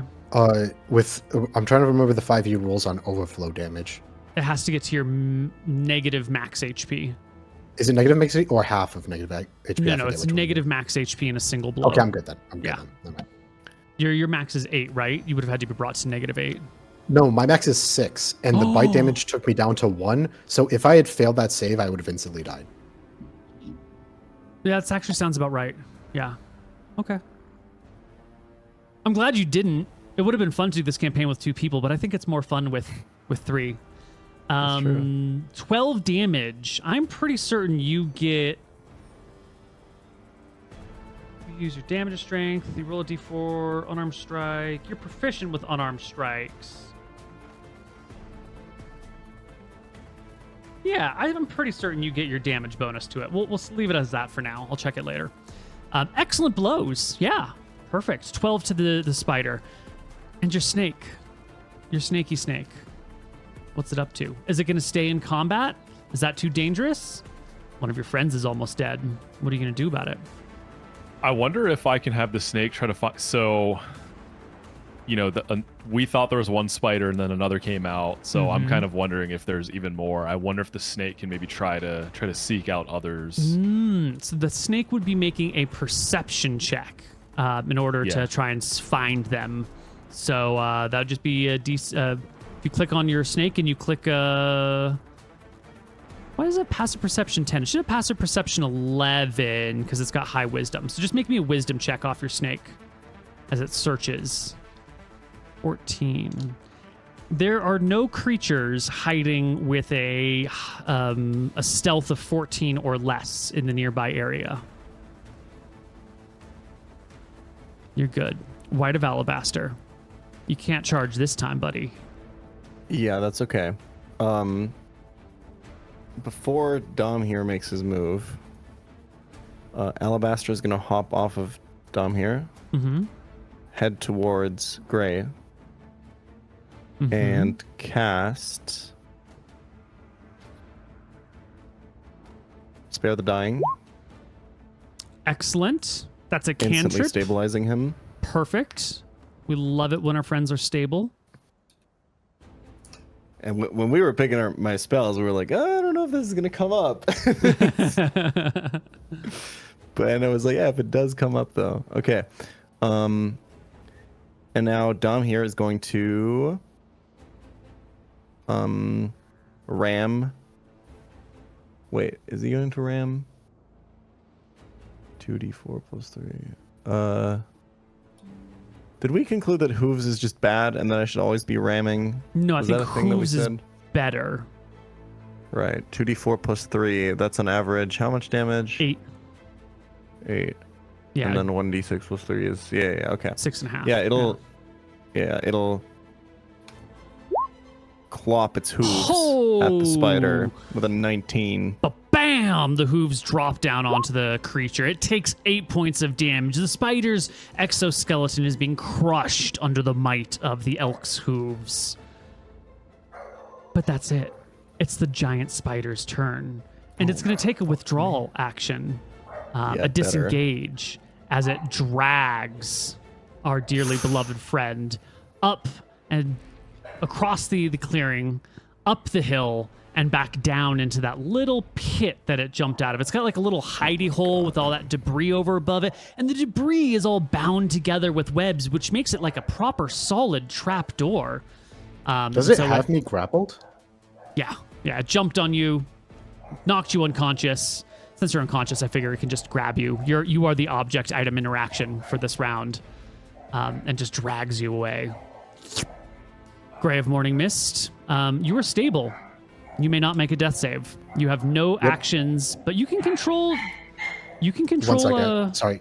You have been dragged back underneath this trapdoor. You are not really conscious, maybe sort of drifting in and out, but you still have Mithra, loyal Mithra, who loves you. I will leave it to your discretion what Mithra does. I am unconscious. All right. Well, I think Mithra, brave bird that she is immediately going to land on the trapdoor. And she doesn't have the strength to open it, but she does have the strength to begin to rip it to shreds and try and tear the trapdoor apart. So she'll make a Talons attack, which is a high success, and it will do 1 point of damage to the trapdoor. And everyone else can see exactly where Mithra landed, because the spider and you, Grave Morning Mist, are gone from view. But Mithra is marking the spot and scratching and clawing at the ground, trying to rip it to shreds, leaving us with Iskar Green. Let's see. Let's do a little measuring. Let's see how far that is from me. It's kind of far, and it's up on a hill. And considering your movement is only 25, you would need to take like a move and then use your action to climb to get up here or something like that. Or, move all the way over here. There. Or, I don't know, maybe you want to throw rocks at the ground. Maybe you want to pick up your snake and chuck it up there so it can move on its turn. I don't know. Is there something I could do to get Hethys some extra movement? You could throw your snake. I don't see why not. If You know what? I'm going to throw this snake. Let's do it. If White of Alabaster can ride their elk, I don't see why you can't chuck your snake and then let it take its move action afterwards. That's that seems fucking right. Yeah. Hell We're throwing the snake. Let's do it. great. I think a snake has the same range as a dagger. It's kind of a heavy, awkward object. Your dagger has range 20 feet. I think you can confidently throw your snake 20 feet. So go ahead and pick a spot with... I mean, you could move and then throw it. You could throw it and then however you want. Sky's your limit. Dragon darts, guys. Yeah, let's Wait, so yeah, I could move and then throw it, right? Absolutely. You could pick up Hethys as your free object interaction, move all the way up here, and then just chuck it up onto the top. That's what I want to do, because I want to get the snake up there onto the hill, yeah. All right. So I'll do exactly that. Not a problem. You scurry over, you throw the snake up onto the hill. The snake sees the tunnel where Mithra is clawing and pecking and trying to rip open a hole, and can easily slither right down into that nice protected trapdoor. And with the blind sight that the snake has, it's not bothered by the darkness. Go ahead and make me an attack roll.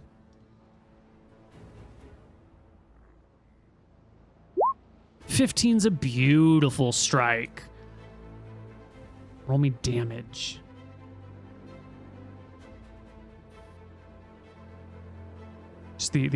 Yeah, that's it. 1 + 7. It makes a saving throw. Natural 1 on the saving throw. It'll take 8 points of damage. And you can feel the relief coming off of Hethys as it chomps down onto the spider's head, and the spider gives that twitch of, oh my god, this poison has killed me. You don't even need to see the spider to know confidently that Hethys has done their job. How am I alive? Wow. You have friends and animals That's who right. come to help you.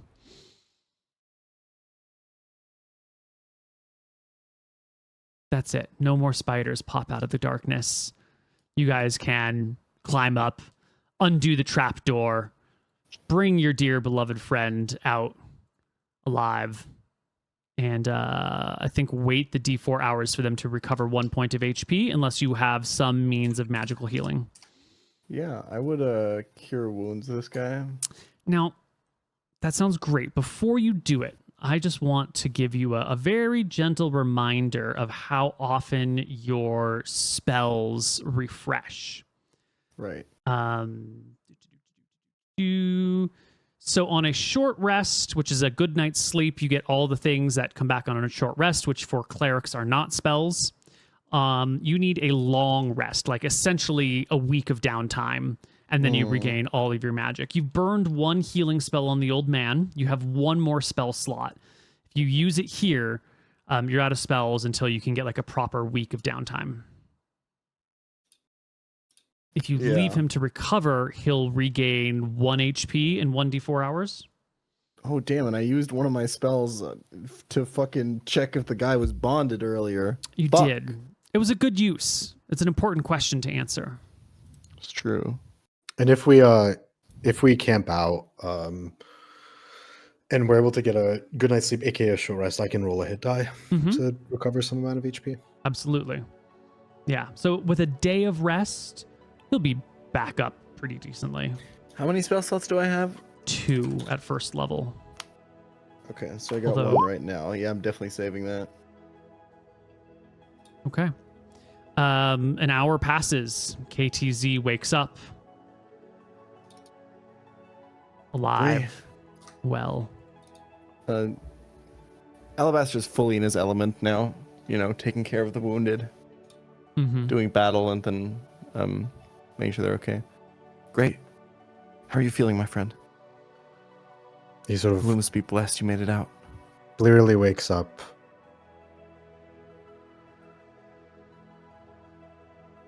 I'm feeling not. He's sort of like sweating and shaking. Not my best. Surprised that I awoke at all. Truthfully.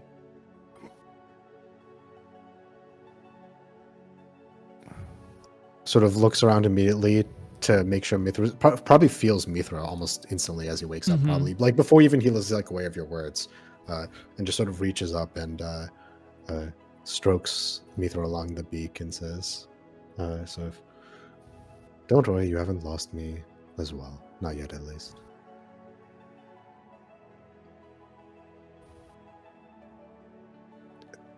I'm just glad you're okay. The spiders are vicious. We must be more careful. Maybe we should just return. A good night's rest will see me healthy enough, but if we're going to, he sort of coughs, if we're going to complete this task, and we must, we're going to have to brave these risks eventually. Gray just put his life on the line. We can't have that be for nothing. We have to keep pushing. I wish to continue. I've lived my life without purpose, and I have one now. I will need some proper rest, though. The party can easily find rest in the wilderness. Your people are well adapted to this environment. There is plenty of food to be found. You have hawks to help you hunt things. You have snakes to help you hunt things. And you have elk to help you reach those high fruits. There's no question about supplies here. Whew. Iskar, my friend, you fought well. Challenges like these are going to keep coming. We must stay vigilant. Gray. I'm feeling the same rush again that I felt when we had that encounter with the songless back there. I'm feeling good.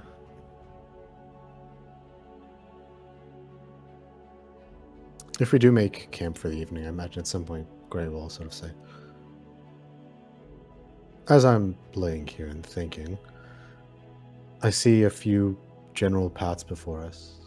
We need to uncover more about the songless, and we need to decide, well, help our people decide what future they want to have. We could attempt to learn to strengthen the barrier. We could attempt to learn to strengthen our bond with beasts.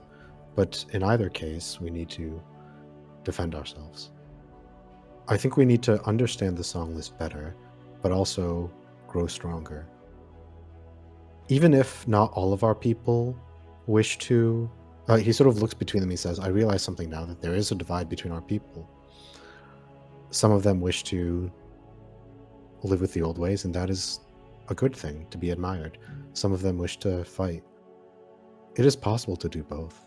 We could have those who defend us, who strengthen themselves, learn to bond with stronger beasts, strengthen the things, but also those who remain within. And both are parts of us.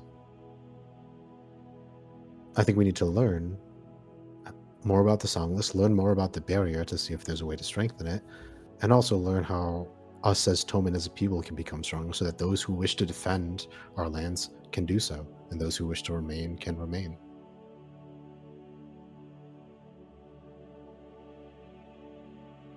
We just have to find out more. We have to find out if the threat is really that big. But I agree that those who wish to remain should.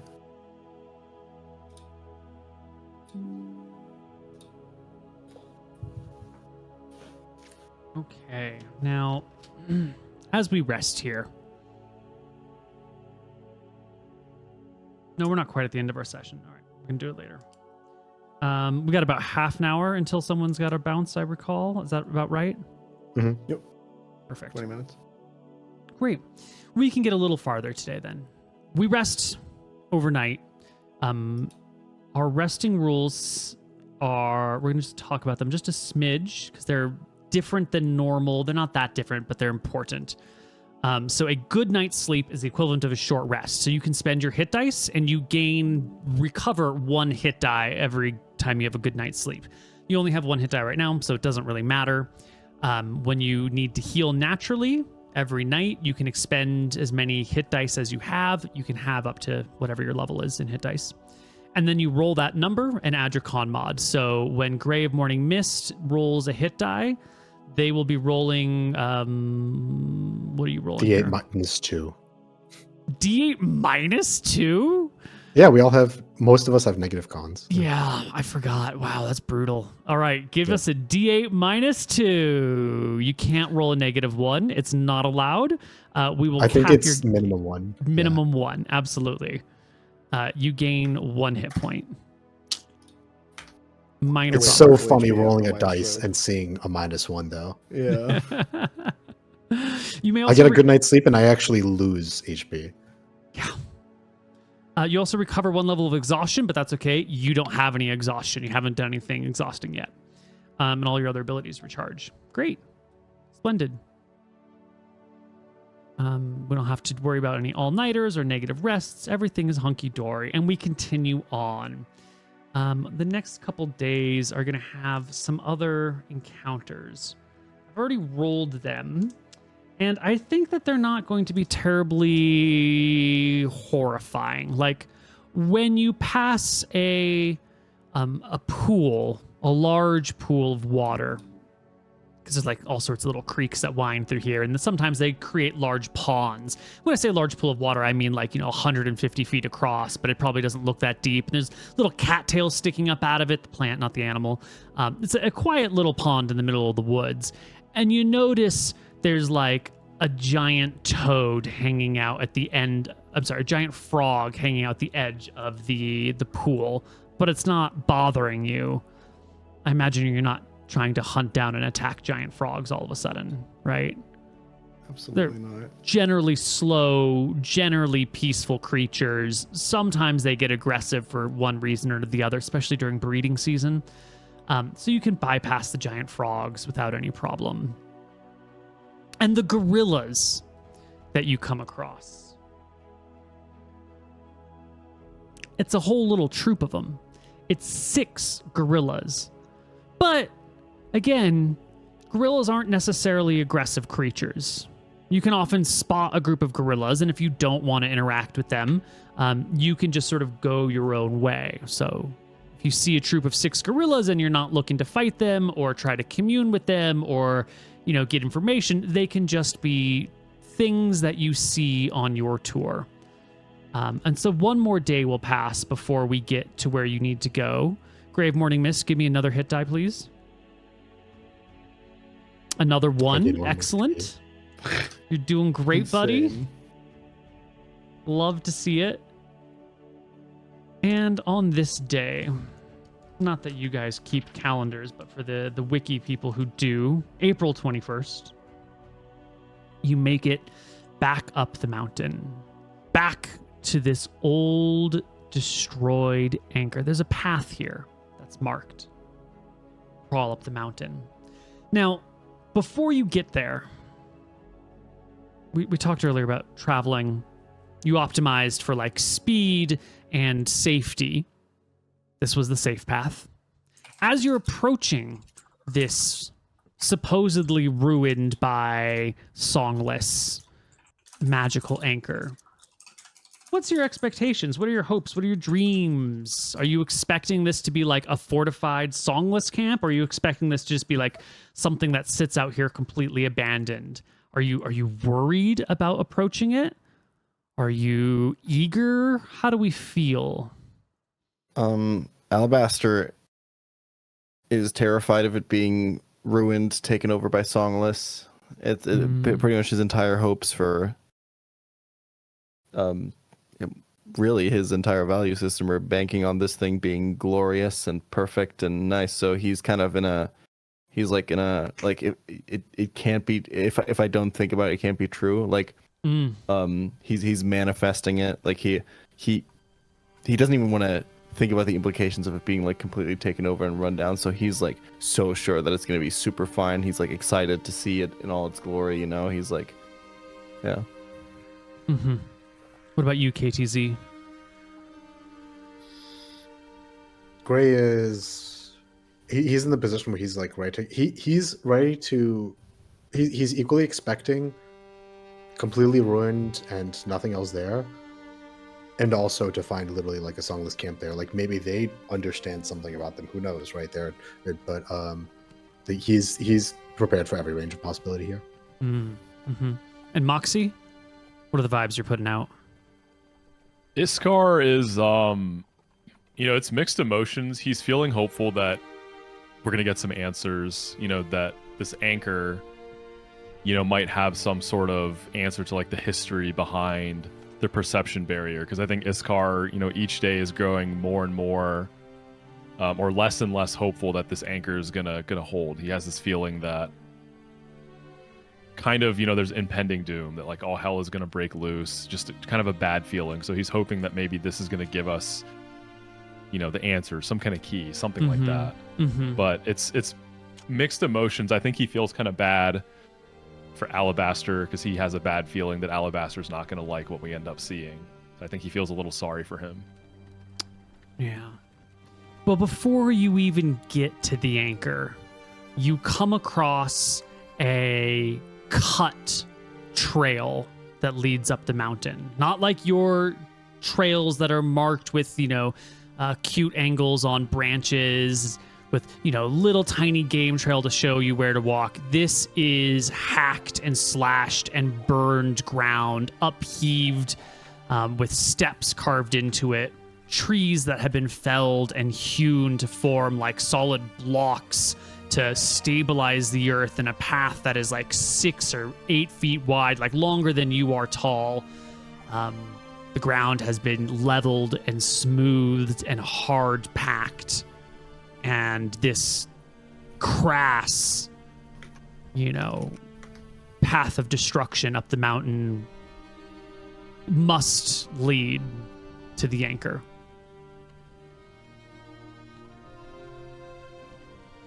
Do you take the path? Do you back off? Do you try and find a different way? How do you deal with obvious signs of songless presence, but not clear if they're here right now?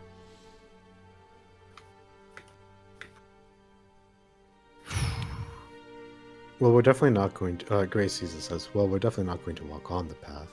But how viable would it be to travel like adjacent to it within the cover of woods and trees? Fairly viable. The natural path, your people's path, you could take as well, which deviates from this. But if you wanted to travel off of this path, but just like on the sides, it wouldn't be a problem, except that Dahmer is really big. Yeah. And if there was someone on the path, they would see the It's elk. They not might not Dahmer. care. it's damn here, dumb here. Look, all right. Listen, it's I'm a monolinguist. Okay, I can't make all the sounds. it's okay. It's Dahmer. That's his name now. Jeffrey. Name Jeff. Damhir. How am I supposed No, to pronounce it? it's Dahmer now. Jeffrey Dahmer is the name of the deer. Just continue. The deer would be, the elk would be too easy to spot. And maybe they don't care. Maybe the song list would just ignore it. But if you're trying to be stealthy, traveling along it would have We should problems. travel along our people's path. They're leading to the same destination. They just, it's another moment of, this is one of those small details that shows the philosophical difference between us. The song list cut their path through, we follow nature, like sort of naturally defined the natural way there. And the song list just butcher right straight through to it. Mm-hmm. You make it to the mountaintop by evening. Before you crest it to where this thing must be, where the trail is leading to, you can hear the sounds of the people who must be camped around it. There's a sound of a large fire crackling. These people are using wet wood for their fires like fools. You can hear the sounds of like this clanging sound. You don't use metal implements, so the sound of metal on metal is very distinctive to you, and it's also kind of weird. It sounds unnatural. You don't have metals to clang around, so that's this uneasy, unnatural sound banging about in the air. There's these gruff voices that are sort of like making growling noises that must be their version of laughter, like very guttural, very, you know. You can hear this before you even get to the peak. And you can see sort of like the light from their fires dancing a little bit in the foliage above you as the sun sets on this mountain, your civilization, these particular song lists. It's occupied. You don't know how many. Alabaster is crushed. We must have taken a wrong path. This can't be it. Are you sure we're right?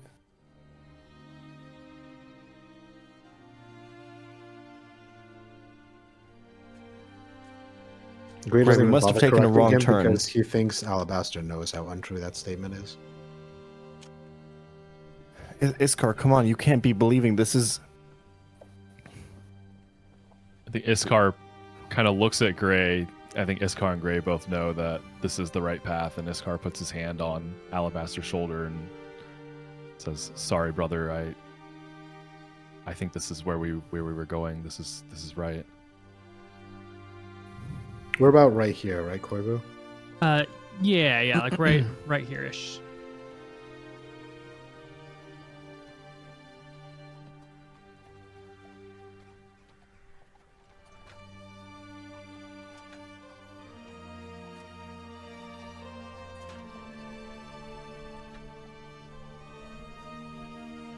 Is that it? It appears that we don't have all the time in the world. I guess we don't. These monsters. It seems that time of choice for Altomin is coming nearer than even we anticipated.